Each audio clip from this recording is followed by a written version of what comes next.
साथ मैं हूं सुचेता कुकरेती और आप देख रहे हैं महाभारत।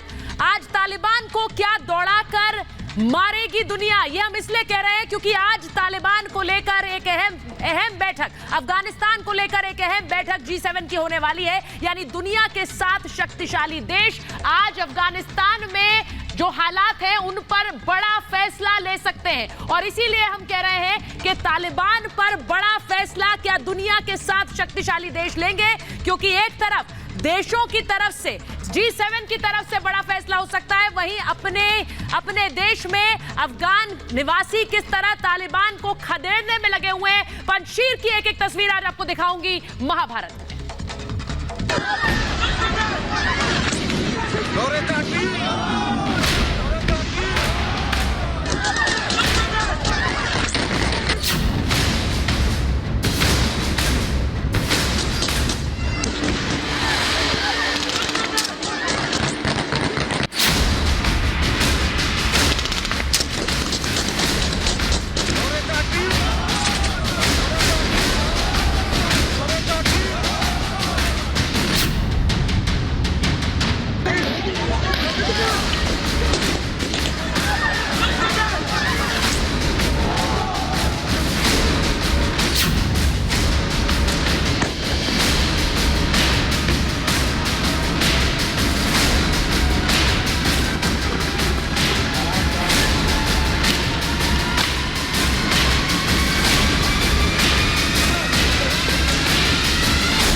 लगेगा ताला, क्योंकि थोड़ी देर बाद अहम बैठक होने वाली है G7 की, मैं उस पर आऊंगी। लेकिन शुरुआत कर रही हूं महाभारत की इस वक्त की सबसे बड़ी खबर के साथ, जो ताजा वीडियो आया है हमारे पास पंजशीर के लड़ाकों का। जी हां, बड़ी खबर आपको बता रही हूं, पंजशीर के लड़ाकों का ये नया वीडियो आया है। नॉर्दर्न अलायंस के झंडे लेकर मार्च कर रहे हैं लड़ाके।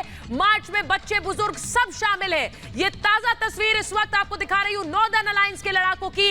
अफगानिस्तान में किस तरह पंजशीर से ही जो जंग शुरू हुई है और आज ये जो ताजा वीडियो आपको दिखा रही हूं पंजशीर के लड़ाकों का, किस तरह से देखिए पंजशीर में नॉर्दर्न अलायंस के झंडे लेकर ये लड़ाके आगे बढ़ रहे हैं, मार्च निकाल रहे हैं। आपको बता दूं कि चारों तरफ से किस तरह से घेरा हुआ है पंजशीर तालिबान आतंकियों ने, लेकिन पंजशीर के लड़ाके झुकने वाले नहीं हैं। इन तस्वीरों पर गौर कीजिए, ये पंजशीर के लड़ाके हैं जो लगातार ट्रेनिंग भी कर रहे हैं, मुस्तैदी से तैयार भी है और लोहा भी ले रहे हैं तालिबान से। आगे बढ़ते हुए, मार्च निकालते हुए, हथियारों से लैस है पंजशीर के ये लड़ाके। देखिए दूर तक आपको नॉर्दर्न अलायंस के झंडे नजर आ रहे हैं। इन तस्वीरों में नॉर्दर्न अलायंस के झंडे नजर आ रहे हैं और पंजशीर में देखिए इस मार्च में बुजुर्ग भी हैं, बच्चे भी हैं, क्योंकि ये सब अपने देश के लिए लड़ाई लड़ने को तैयार। नॉर्दर्न अलायंस का ये वीडियो सामने आया है, किस तरह से झंडे हाथ में लेकर पंजशीर के ये लड़ाके आगे बढ़ रहे हैं। और आपको बताऊं कि किस तरह तालिबान ने इन्हें सरेंडर के लिए कहा है। तालिबान ने सीधे कहा है कि सरेंडर कीजिए। 4 घंटे के अंदर सरेंडर का अल्टीमेटम अहमद मसूद को दिया था, जो उन्होंने ठुकरा दिया है और खुलकर चुनौती दे रहा है नॉर्दर्न अलायंस और वहां के लड़ाके, पंजशीर के लड़ाके तालिबान को। ये तस्वीरें देखिए नॉर्दर्न अलायंस की मार्च की, ये तस्वीरें आपको दिखा रही हूं किस तरह से ये लड़ाके आगे बढ़ रहे हैं। मार्च निकालकर सीधे ताल ठोक कर कह रहे हैं कि हम इस लड़ाई को लड़ेंगे, हम तालिबान को हराएंगे। उस जज्बे को सलाम करिए। देखिए तस्वीरें जिसमें छोटे बच्चे भी हैं, बुजुर्ग भी हैं और नॉर्दर्न अलायंस का झंडा लेकर ये आगे बढ़ रहे हैं। तस्वीरें नॉर्दर्न अलायंस की पंजशीर के लड़ाकों की पूरी कहानी बयां करती है कि किस तरह से परिवार दर परिवार इस लड़ाई में आगे जुट रहे हैं, सिर्फ तालिबान को अपने देश से खदेड़ने के लिए। ये तस्वीरें देखिए, ये सबसे ताजा तस्वीरें आपको नॉर्दर्न अलायंस के लड़ाकों की दिखा रही हूं, झंडे हाथ में लेकर आगे बढ़ते हुए नॉर्दर्न अलायंस के ये लड़ाके। और पंजशीर से, मैंने फिर कहा, पंजशीर से लगातार ताल ठोक रहे हैं अहमद मसूद, वहीं से लोहा ले रहे हैं अमरुल्लाह सालेह। और इसीलिए ये तस्वीरें अहम है। ये तस्वीरें जो मैं आपको दिखा रही हूं, ये तस्वीरें आपको दिखा रही हूं नॉर्दर्न अलायंस के लड़ाकों की। अमरुल्लाह सालेह जो खुद को राष्ट्रपति घोषित कर चुके हैं, अमरुल्लाह सालेह जो अफगानिस्तान में रहकर तालिबान को चुनौती दे रहे हैं और कह रहे हैं ये मेरा देश है, मैं कहीं नहीं जाऊंगा। आपको दिखाती हूं अमरुल्लाह सालेह की दहाड़। जी हां, अमरुल्लाह सालेह किस तरह से चुनौती भी दे रहे हैं और दहाड़ भी रहे हैं। अमरुल्लाह सालेह क्या कह रहे हैं वो अपने दर्शकों को दिखाती हूं, क्योंकि वो अभी भी ताल ठोक कर कह रहे हैं मेरे खून में अफगानिस्तान बसा हुआ है। अमरुल्लाह सालेह कह रहे हैं कि अफगानिस्तान से मुझे कोई अलग नहीं कर सकता है, क्योंकि मेरे दिल में अफगानिस्तान बसता है और अफगानिस्तान में मैं बसता हूं। मैं अफगानिस्तान की मिट्टी में ही मिलूंगा। ये बड़ी बात अमरुल्लाह सालेह कह रहे हैं। उन्होंने सीधे सीधे कहा है कि किस तरह से अफगानिस्तान से उन्हें कोई अलग नहीं कर सकता। अफगानिस्तान मेरा और मैं इसका। अमरुल्लाह सालेह अपने इन शब्दों से अफगानिस्तान की आवाम को एक तरह से बार बार प्रोत्साहित करते हैं इस जंग का हिस्सा बनने के लिए। मैं और अफगानिस्तान एक है। वो कह रहे हैं सिर्फ खुदा ही मुझे अलग कर सकता है अफगानिस्तान से। मैं हर दिन अफगानिस्तान से बात करता हूं, उसके भविष्य को लेकर बात करता हूं। ये अमरुल्लाह सालेह की दहाड़ मैं आपको दिखा रही हूं, जो इस वक्त पंजशीर में मौजूद है और पंजशीर से दहाड़ रहे हैं। पंजशीर से लगातार वो इस जंग को आगे बढ़ा रहे हैं, यानी देश में रहकर इस जंग को आगे बढ़ा रहे हैं। ये बड़ी खबर मैं आपको बता रही हूं। अमरुल्लाह सालेह ने खुलकर ताल ठोक कर यह कहा है कि वो अफगानिस्तान से जाने वाले नहीं है, और इसीलिए नॉर्दर्न अलायंस की लड़ाकों की वो तस्वीरें अहम हो जाती हैं जो मैं आपको दिखा रही हूं, क्योंकि नॉर्दर्न अलायंस के वो लड़ाके खुलकर अमरुल्लाह सालेह के साथ, उनकी सेना के साथ मिलकर तालिबान को चुनौती दे रहे हैं। तस्वीरें एक बार फिर से दिखा दीजिए। इसके बाद मैं आपको बड़ी खबर बताने जा रही हूं, क्योंकि आज क्यों हम कह रहे हैं तालिबान पर ताला लग सकता है, क्यों मैं कह रही हूं तालिबान पर ताला लग सकता है, वो इसके बाद आपको बताऊंगी। लेकिन तस्वीरें एक बार फिर आप देखिए। पंजशीर से जो लड़ाकों की तस्वीरें आ रही हैं, इन पर गौर करिए, क्योंकि यहीं से अफगानिस्तान के भविष्य का फैसला होगा। यही लड़ाके अफगानिस्तान के भविष्य का फैसला करेंगे।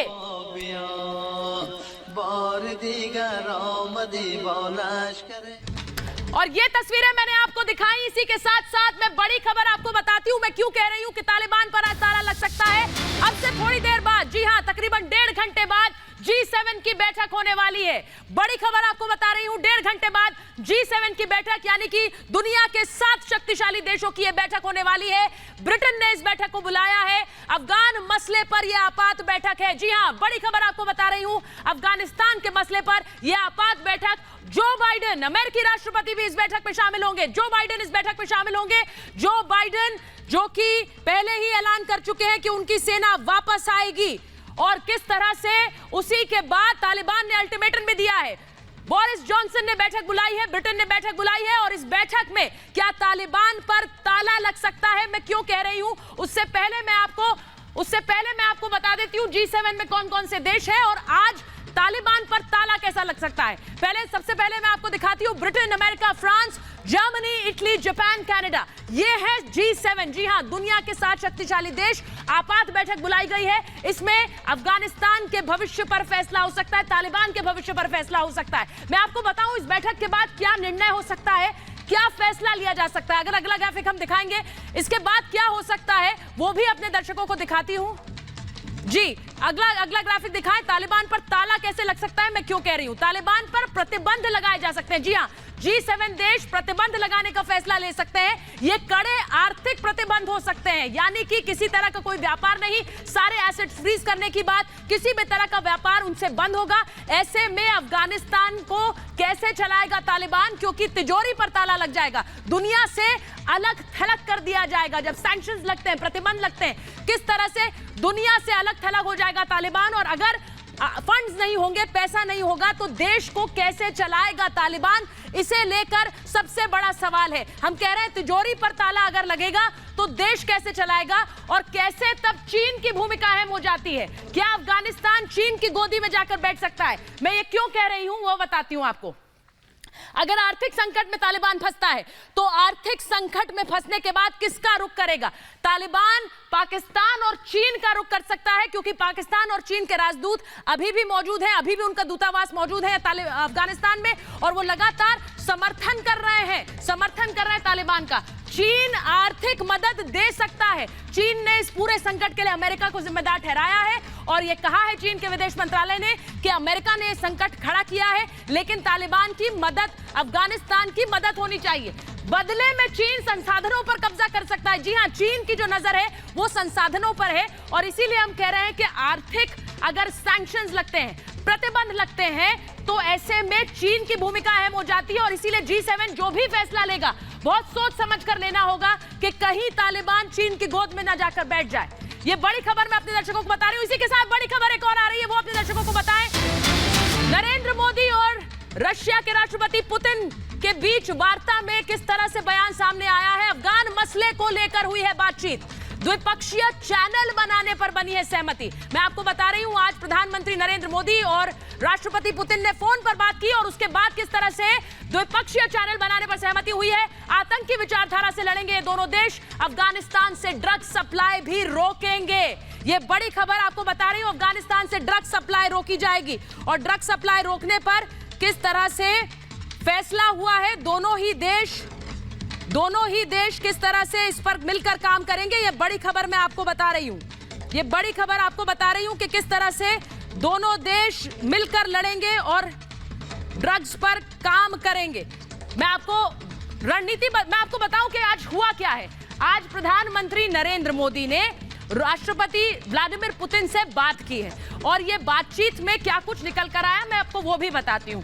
पुतिन और मोदी के बीच तकरीबन 45 मिनट की ये फोन पर बात हुई है, वार्तालाप हुआ है फोन पर। अफगान मसले पर प्रधानमंत्री मोदी और राष्ट्रपति पुतिन के बीच बातचीत हुई तकरीबन 45 मिनट। इसका आप महत्व समझिए, 45 मिनट दोनों ने बात की है। रूस और भारत के लिए, दोनों ही देशों के लिए अफगानिस्तान अहम है और रूस और भारत दोनों ही अफगानिस्तान पर नजर बनाए हुए। अफगानिस्तान के हालात दोनों ही देशों को प्रभावित करते हैं। अफगानिस्तान में भारत का बड़ा निवेश है। वहीं राष्ट्रपति पुतिन और उनकी सरकार ये कह चुकी है कि अफगान युद्ध बहुत लंबे समय तक चला, वो फिर से हस्तक्षेप नहीं करना चाहते, लेकिन उनका किस तरह से इंटरेस्ट अफगानिस्तान में बना हुआ है। बदले हालात का में मौका देख रहा है रूस, क्योंकि रूस भी एक ऐसा देश जिसने अपना दूतावास अभी तक अफगानिस्तान से नहीं हटाया है। तो वहां पर किस तरह से बदले हालात में नजर बनाए हुए काबुल में रूस में नहीं हटाया है दूतावास। और राष्ट्रपति पुतिन, उनकी सरकार लगातार ये कहती आई है कि हम फिर से अफगानिस्तान के युद्ध वाले हालात में नहीं जाना चाहते, लेकिन अफगानिस्तान अहम है हमारे लिए। हमारे साथ मेजर जनरल के सिन्हा जुड़े हुए हैं। मैं मेजर जनरल सिन्हा, मैं आपके पास आ रही हूं। बड़ी खबर यह है कि अब से थोड़ी देर बाद G7 की बैठक होगी। आपको लगता है कि तालिबान पर एक बड़ा फैसला G7 में हो सकता है या फिर अभी वेट एंड वॉच की ही प्रक्रिया बनी रहेगी? देखिए, तो हो जाएगा, वो सामने आएगा कि नहीं आएगा वो बात दूसरी है। देखिए, इसको समझने की चेष्टा इस तरह से मैं जो करता हूं उसकी समीक्षा, देखिए बोरिस जॉनसन जिन्होंने बुलाया है, पहले तो वो खुल करके आए थे कि वो तालिबान को नहीं देना चाहते हैं मान्यता, खुल कर आए थे, मगर उनके बाद उन्होंने बयान बदला। जिस तरह से उनके चीफ ऑफ डिफेंस स्टाफ ने एक बयान दिया था, उसके बाद कहे हो सकता है दे सकते हैं। इसमें देखिए कनाडा है, कनाडा का तो पूरे खुल कर आए हैं कि वो मान्यता नहीं देगा। जर्मनी के ऊपर में बहुत ज्यादा इसके ऊपर रोष है, लोग सड़कों पे निकले हुए हैं और तालिबान का पूरा पुरजोर विरोध कर रहे हैं। आज ही हमारे प्रधानमंत्री का बातचीत हुआ है वहां के चांसलर से, जर्मनी से। अब क्या बातचीत हुई है? अमेरिका का एक कमिटमेंट है जिन्होंने 2020 में किया था एग्रीमेंट, उसके अनुसार तो ऐसा लगा है कि उन्होंने तालिबान को तो मान्यता देने के लिए ही ये बातचीत की है एग्रीमेंट, और उनका चाहते हैं कि एक कोलिशन की गवर्नमेंट आए जी। मगर ये गवर्नमेंट जिस तरह से तालिबान लाना चाह रहा है अपने दमखम पे और किसी को नहीं साथ लाना चाहता है, उसकी कोई भी नहीं मानेगा। जी मेजर जनरल सिन्हा, मैं अपने दर्शकों को यह भी बताती हूं कि किस तरह से जो मौजूदा हालात है अफगानिस्तान के, उसमें लगातार दुनिया भर की नजरें बनी हुई हैं। एक तरफ G7 की बैठक हो रही है, वहीं दूसरी तरफ अमेरिकी राष्ट्रपति, बड़ी खबर अपने दर्शकों को बताएं, अमेरिकी राष्ट्रपति जो बाइडेन अगले 24 घंटे में बड़ा फैसला ले सकते हैं, क्योंकि अमेरिकी राष्ट्रपति जो बाइडेन पर भारी दबाव है, सेना बनाए रखने का दबाव है और लगातार उन पर हमला कर रहे हैं कौन? पूर्व राष्ट्रपति डोनाल्ड ट्रंप।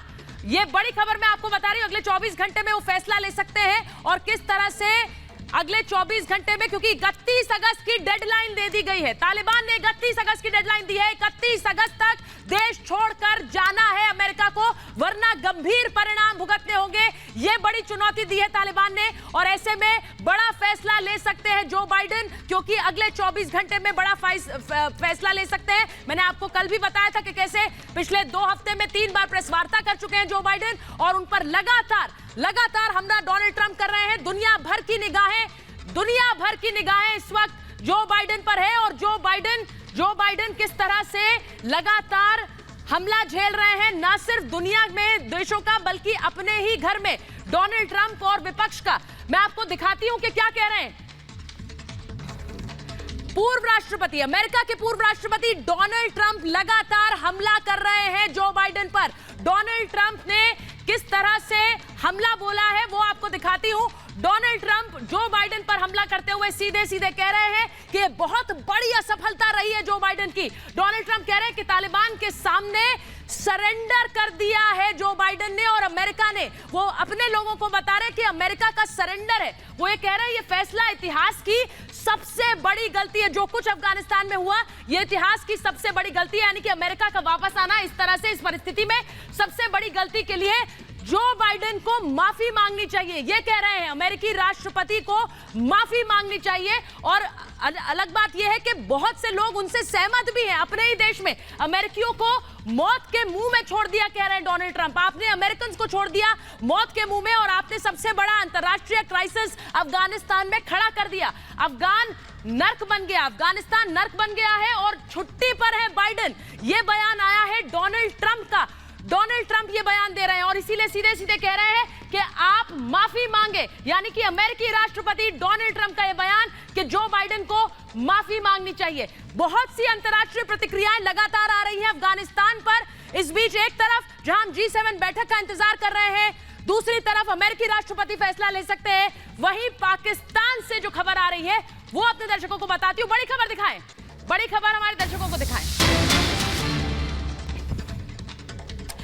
तालिबान के कब्जे पर किस तरह से पाकिस्तान खुश है, यह बड़ी खबर अपने दर्शकों को बता रही हूं। तालिबान पर इमरान खान की पार्टी का बयान आया है।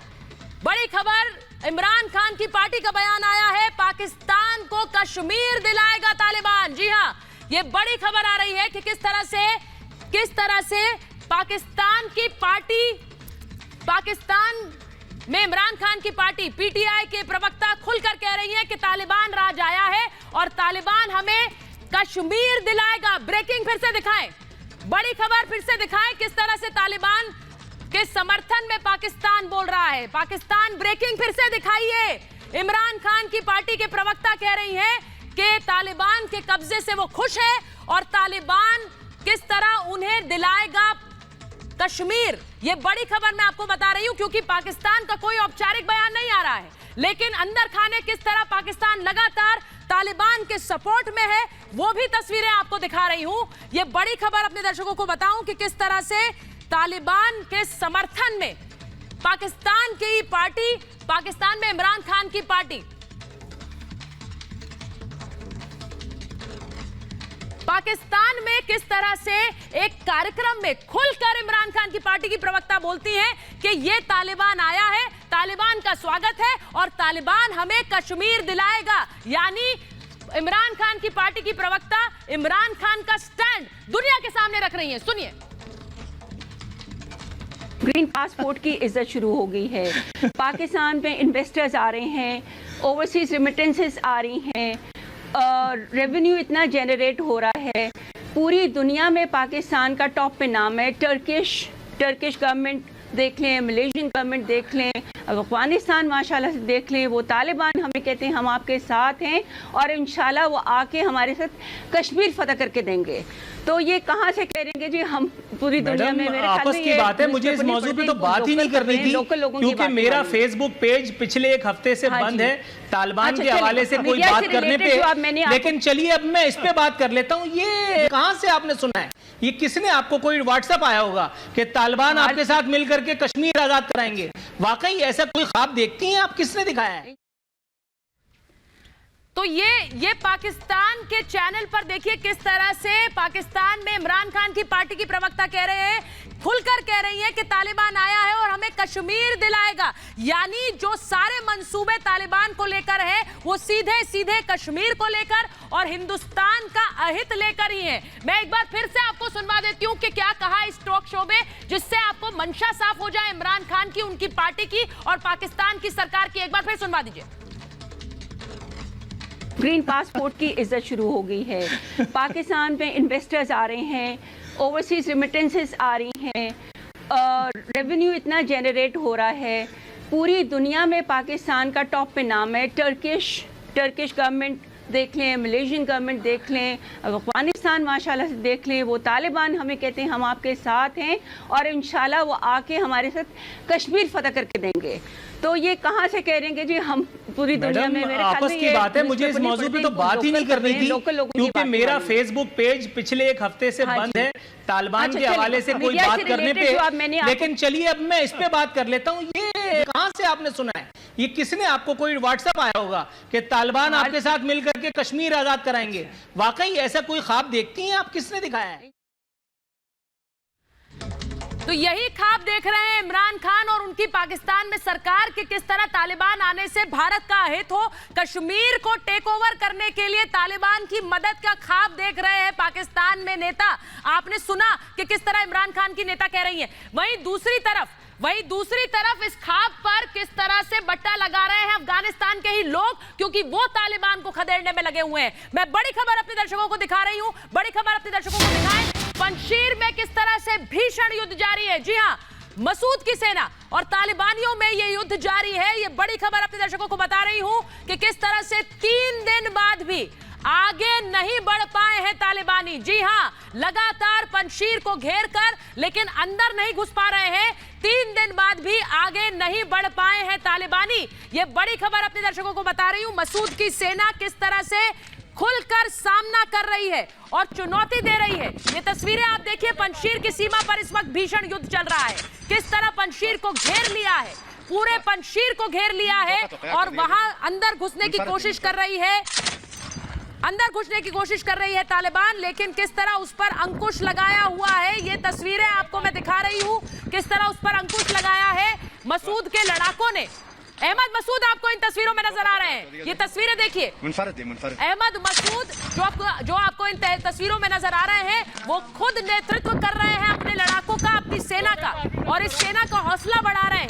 अहमद मसूद जिन्होंने खुलकर कहा है, उन्होंने खुलकर कहा है कि वो पंजशीर छोड़कर नहीं जाएंगे, पंजशीर छोड़कर नहीं जाएंगे। और इन तस्वीरों में आप अहमद मसूद को देख सकते हैं। अहमद मसूद अपने लड़ाकों का नेतृत्व करते हुए, उनका हौसला बढ़ाते हुए और खुलकर कहते हुए कि किस तरह से तालिबान को हराएंगे। ये तस्वीरें देखिए, दूर तक जो उनके लड़ाके नजर आ रहे हैं, हथियारों से लैस है और यहीं से लड़ाई को आगे बढ़ा रहे हैं। बगलान प्रांत में भी इस वक्त किस तरह से जंग चल रही है, हम आपको एक एक अपडेट दे रहे हैं सीधे अफगानिस्तान से। तालिबान अफगान लड़ाकों में ये जंग जारी है। ये तस्वीरें आप देखिए, पंजशीर की सीमा पर इस वक्त भीषण युद्ध है। आप इसको इस तरह से समझिए कि किस तरह से मैदानी इलाका और चारों तरफ से पहाड़ है, उन पहाड़ों के रास्ते से तालिबान के आतंकी अंदर घुसना चाहते हैं, लेकिन वहां पर अहमद मसूद की ये सेना उन्हें खदेड़ रही है, उन्हें अंदर नहीं जाने दे रही है। ये बड़ी खबर अपने दर्शकों को। और अहमद मसूद का वीडियो आपको दिखा रही हूं, अहमद मसूद साफ नजर आते हैं इन तस्वीरों में। अहमद मसूद अपने लड़ाकों का नेतृत्व करते हुए इन तस्वीरों में नजर आते हैं।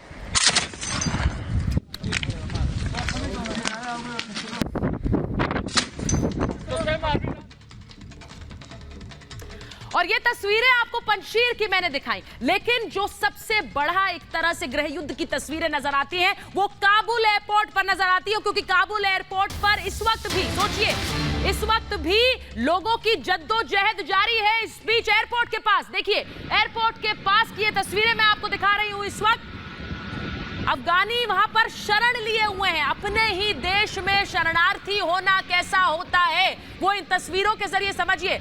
हर कोई यहां से निकलना चाहता है और एयरपोर्ट के पास ये तस्वीरें देखिए, किस तरह से शरणार्थी बन गए हैं ये लोग, शरणार्थी बन गए हैं ये लोग। और यहीं पर टेंट गाड़ कर किस तरह से रह रहे हैं एयरपोर्ट के बाहर, जिससे कि जब मौका मिले वो अपने देश से बाहर जा सके। ये तस्वीरें आप देखिए, एयरपोर्ट के पास टेंट में अफगानिस्तानी लोग किस तरह से बैठे हुए हैं और वहां से निकलने के लिए जद्दोजहद करते हुए कि किसी तरह से उन्हें वहां से निकलने का मौका मिल जाए। वहां पर प्लेन तैयार है, दूर से वो प्लेन्स भी देख पा रहे हैं, लेकिन उन्हें वो मौका नहीं मिल रहा है यहां से निकलने का। अपने ही देश में शरणार्थी बनने की ये तस्वीर देखिए, अफगानिस्तान में काबुल एयरपोर्ट पर अफगानिस्तान के लोग कैसे टेंट्स में रह रहे हैं।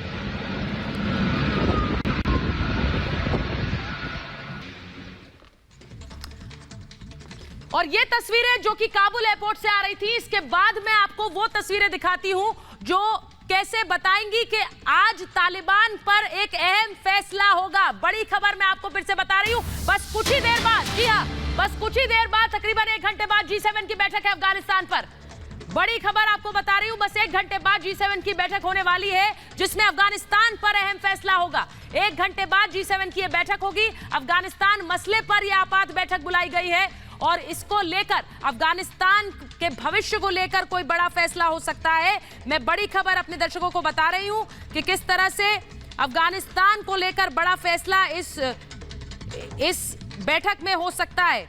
ये बड़ी खबर अपने दर्शकों को बता रही हूं। तकरीबन 1 घंटे बाद 7:30 बजे भारत के समय के मुताबिक 7:30 बजे ये बैठक होनी है जिसमें मौजूद होंगे बोरिस जॉनसन, ब्रिटेन के प्रधानमंत्री, जिसमें मौजूद होंगे अमेरिकी राष्ट्रपति जो बाइडेन, जो तस्वीरें आप देख रहे हैं। और जो बाइडेन पर इस वक्त अफगानिस्तान को लेकर पूरी दुनिया भर की निगाहें हैं। जो बाइडेन भी इस बैठक में मौजूद होंगे। 7 देशों के प्रमुख जो अफगानिस्तान पर फैसला लेंगे। मैं एक बार के सिन्हा जी आपके पास आ रही हूं, मेजर जनरल के सिन्हा। इस वक्त बहुत कुछ चल रहा है। एक तरफ G7 की बैठक है, वहीं दूसरी तरफ रेजिस्टेंस फोर्स लगातार तालिबान को खदेड़ने में लगी हुई है। तालिबान पर कोई बड़ा फैसला क्या इस वक्त आपको लगता है G7 ले पाएगा? क्योंकि एक ह्यूमैनिटेरियन क्राइसिस का भी अंदेशा अफगानिस्तान में है और उससे भी तालिबान को रोकना है G7 को।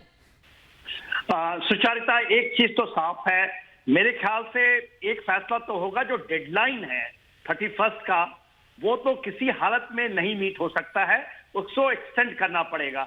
देखिए, CIA के भी एक बैठक चल रही है। CIA के चीफ मुल्ला बरादार से बात कर रहे हैं। किस लोकेशन में कर रहे हैं मुझे नहीं पता, चाहे कंधार पे ही होगा।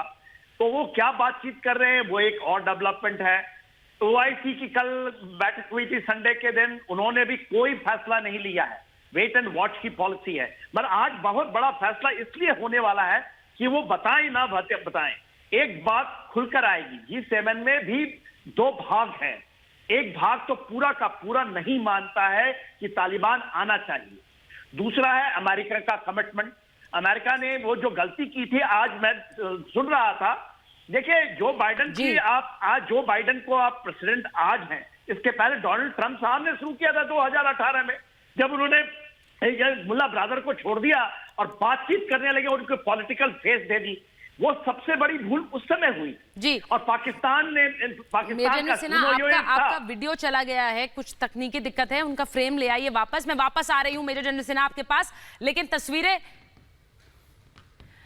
और मैं काबुल की तस्वीरें एक बार फिर आपको दिखा रही हूं। अफगानिस्तान की एक और तस्वीर आपको दिखाती हूं जो वहां पर चल रहे हालात की गवाही देती है। वो तस्वीरें जरा हमारी स्क्रीन पर दिखाइए जिससे पता लग सके कि किस तरह से काबुल में आम जनता की स्थिति बद से बदतर हो गई है। ये तस्वीरें देखिए, किस तरह से हालात का अंदाजा है, लगा सकते हैं आप इन तस्वीरों से।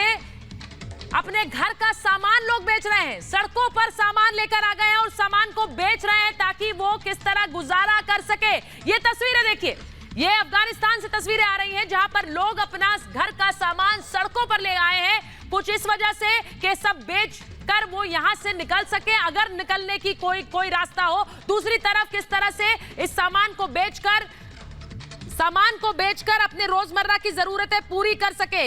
ये तस्वीरें देखिए आप, ये काबुल से आ रही हैं। आम जनता किस तरह परेशान है और किस तरह अपना घर का सामान बेचने पर मजबूर है। ये तस्वीरें देखिए, सड़कों पर घर का सामान नजर आ रहा है, कहीं कुर्सी, मेज, कहीं टेबल, ये सब लेकर सड़कों पर उतर आए। अपने सोफा, बिस्तर सब सड़कों पर ले आए हैं, क्योंकि जाएंगे तो कहां जाएं। और इसीलिए सब सामान अगर बेचने वाला कोई, खरीदने वाला कोई मिल जाए तो उसे बेचकर यहां से निकल सके, कम से कम अपने रोजमर्रा की जरूरत पूरा कर सके। सोचिए हालात क्या है इस वक्त अफगानिस्तान के लोगों को अपने घर का सामान बेचने की मजबूरी आन पड़ी है, लेकिन खरीदने वाला भी कोई नहीं है, क्योंकि हालात सबके लिए एक जैसे हैं। ये तस्वीरें अफगानिस्तान की स्थिति बयां करती हैं। एक तरफ टेंट में अफगानिस्तान के लोग रह रहे हैं, अपने ही देश में शरणार्थी बनकर काबुल एयरपोर्ट की तस्वीरें। वहीं दूसरी तरफ देखिए कैसे अपना घर का सामान बेचने के लिए मजबूर हैं लोग। ये तस्वीरें आप देखिए, किस तरह सामान बेचने को मजबूर हैं लोग और टेंट में रह रहे हैं। एक तरफ इस उम्मीद में कि एयरपोर्ट से बाहर जा सके, कहीं ना कहीं जाने की उनको राह दिख सके, वहीं दूसरी तरफ अपना सामान बेचने के लिए मजबूर सड़कों पर सामान लेकर आए हैं लोग। ये तस्वीरें इस वक्त अफगानिस्तान के ताजा हालात को बयां कर रही हैं। अफगानिस्तान के ताजा हालात को बयां करती ये दो तस्वीरें जो दिखाती हैं कि किस तरह अफगानिस्तान के लोगों के लिए कितनी बड़ी मुश्किल आन खड़ी हुई है। और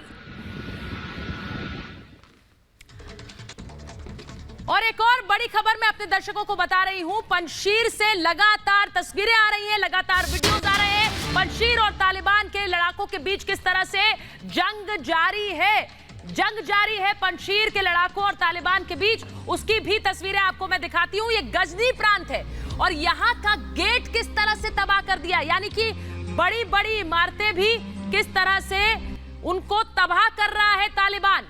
बड़ी बड़ी इमारतों को तालिबान तबाह कर रहा है। तालिबान के और वहां पर आवाम के बीच का युद्ध जारी है।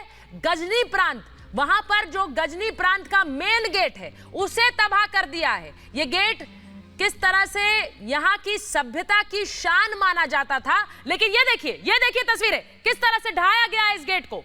इस गेट को ढाया गया है। अफगानिस्तान की एक पहचान हम भूल नहीं सकते हैं कि किस तरह से अपने पिछले तालिबान पार्ट 1 में किस तरह से बामियान बुद्धा की जो इमारत थी उसे ढा दिया था, उसे गिरा दिया था। और अब एक एक करके जो अफगानिस्तान की अपनी निशानियां हैं उन्हें भी गिराने में और उन्हें ध्वस्त करने में लग गया है तालिबान।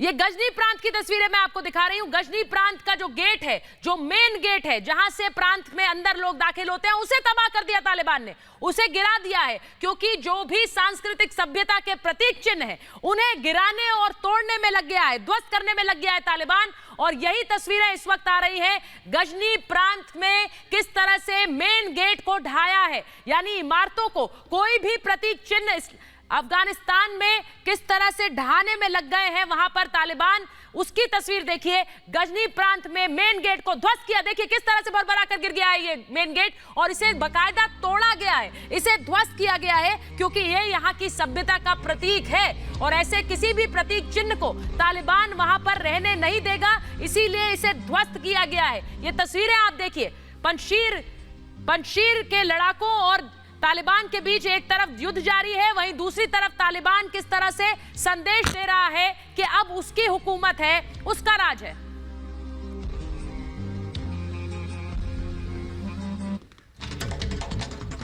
और एक बड़ी खबर नंगरहार से आ रही है। नंगरहार जिस पर मसूद के लड़ाकों ने कब्जा कर लिया था, अब वहां से खबर यह आ रही है कि नंगरहार में तालिबानियों ने फिर से कब्जा कर लिया है। जी हां, बड़ी खबर अपने दर्शकों को बता रही हूं कि किस तरह से नंगरहार में तालिबान ने एक बार फिर कब्जा कर लिया और वहां पर हथियार लहराकर प्रदर्शन किया है। वो तस्वीरें दिखाइए, नंगरहार की ये तस्वीरें आपको दिखा रही हूं। नंगरहार में किस तरह से तालिबान ने एक बार फिर कब्जा कर दिया। मैं आपको बताऊं, नंगरहार जो कि प्रांत है काबुल के बहुत नजदीक है और यहीं पर किस तरह से तालिबान को शिकस्त दी थी। और वहीं नंगरहार की तस्वीरें एक बार फिर, जहां तालिबान ने एक बार फिर से कब्जा कर लिया और देखिए किस तरह से हथियार लहराकर, आप हथियारों की एक खेप देख सकते हैं, ढेर सारे हथियार, और इन्हीं हथियारों के बल पर तालिबान ने किस तरह से नंगरहार पर एक बार फिर से कब्जा किया है। ये तस्वीरें आप देखिए नंगरहार से जो आ रही हैं। नंगरहार में तालिबान का हथियार प्रदर्शन, एक बार फिर से हथियारों पर कब्जा किया है। तालिबान ने किस तरह से फिर से नंगरहार वापस ले लिया है। लगातार जंग जारी है वहां पर। रेजिस्टेंस फोर्स यानी कि मसूद और अमरुल्ला सालेह की फोर्सेस, उनकी सेनाओं और तालिबान के बीच, और नंगरहार को एक बार फिर से तालिबान ने कब्जा कर लिया। उसकी तस्वीरें आपको दिखा रही हूं। तालिबान ने किस तरह वहां कब्जे के बाद हथियार प्रदर्शन भी किया है। हथियारों का एक पूरा अंबार लगा हुआ है। मेजर जनरल के सिन्हा, मैं आपसे पूछ रही हूं, क्या लग रहा है आपको, ये जो रेजिस्टेंस फोर्सेस है, पंजशीर के लड़ाके हैं, ये मात दे पाएंगे तालिबान को? देखिए, यदि दुनिया की उनको मदद मिले तो जरूर करेंगे। आज के दिन ताजिकिस्तान के अलावा और कोई नहीं कर रहा है। जो नंगरहार की बात बता रही है, नंगरहार कभी भी इनके पास नहीं रहा है, नॉर्दर्न अलायंस के पास। नंगरहार पाकिस्तान से लगा हुआ प्रांत है और जो पेशावर से रास्ता जाता है, ये हरदम, हाँ, वहां जलालाबाद में यौमी आजादी वाले दिन वहां झंडे जो थे तालिबान के फाड़े गए थे और वहां पर अफगानिस्तान में झंडे लगे थे। ये पूरे जगह हुआ है। देखिए, नंगरहार में जो हक्कानी नेटवर्क है, जो पाकिस्तान की सुयोजित है, उसी रास्ते आकर के वो काबुल को अपने कब्जे में लिया हुआ है। पूरा का पूरा जो इलाका है वो हक्कानी नेटवर्क और आपको खलील हक्कानी का नाम सुना होगा, जिसके सर पे यूएन का 35 करोड़ का है, तो वो दिखाई दिया है। तो नंगरहार ऑलवेज ये इनके कब्जे में रहा है। पाकिस्तान का बहुत बड़ा उसमें हाथ होता है। उसमें इवन चाइना ने अपने टेररिस्ट कैंप खोल रखे थे इनके लिए। चाइना ने बहुत पैसे दिए थे, क्योंकि इस इलाके में ही कॉपर की माइनिंग पड़ती है जो साउथ वेस्ट में है। तो ये शायद खबर में कोई ऐसी बात है, कहां पर लड़ाई चल रही है वो जरूरी है। अंजुमन पास है एक, आपने सुना होगा, पंचशीर और बदास जो खस्तान है, जो नॉर्थ वेस्ट के प्रोविंस है, जो ताजिकिस्तान को खुलता है, वहां पर 35 जो मारे गए हैं ये जो तालिबानी, वो बड़ी बड़ी डेवलपमेंट है।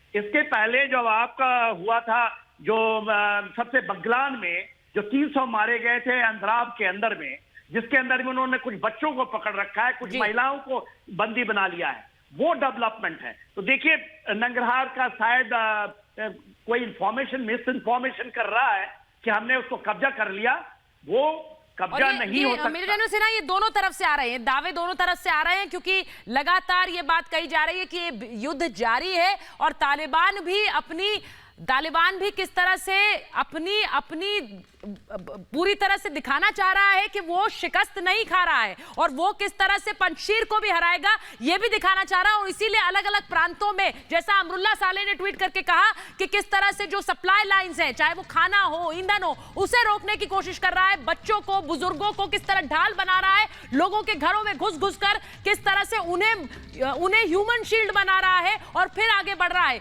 ये कर रहा है तालिबान। मेरा बड़ी खबर अपने दर्शकों को एक बार फिर बताऊं कि तालिबान से कैसे मसूद के लड़ाके भिड़े हैं। तालिबान को पंजशीर बॉर्डर पर रोका है, जी हाँ, पंजशीर बॉर्डर पर रोका है तालिबान के आतंकियों को। मसूद के लड़ाकों ने पंजशीर बॉर्डर पर इस वक्त भी भयंकर युद्ध चल रहा है। पंजशीर के बॉर्डर की लगातार तस्वीरें आपको दिखा रही हूं। इस वक्त भी भीषण युद्ध चल रहा है, क्योंकि वहां पर किस तरह तालिबान पंजशीर में दाखिल होने की कोशिश कर रहा है, लेकिन उसे मुंह की खानी पड़ रही है। एक बार फिर बड़ी खबर जो आ रही है वो यही कि पंजशीर में दाखिल होने की कोशिश तालिबान कर रहा है, लेकिन मुंह की खानी पड़ रही है, क्योंकि मसूद के लड़ाके किस तरह से उन्हें खदेड़ रहे हैं हर कदम पर। महाभारत में फिलहाल इतना ही, लेकिन अफगानिस्तान और काबुल से जुड़ी हुई एक खबर आपको लगातार दे रहा है। एक छोटा सा ब्रेक यहां पर ले रहे हैं।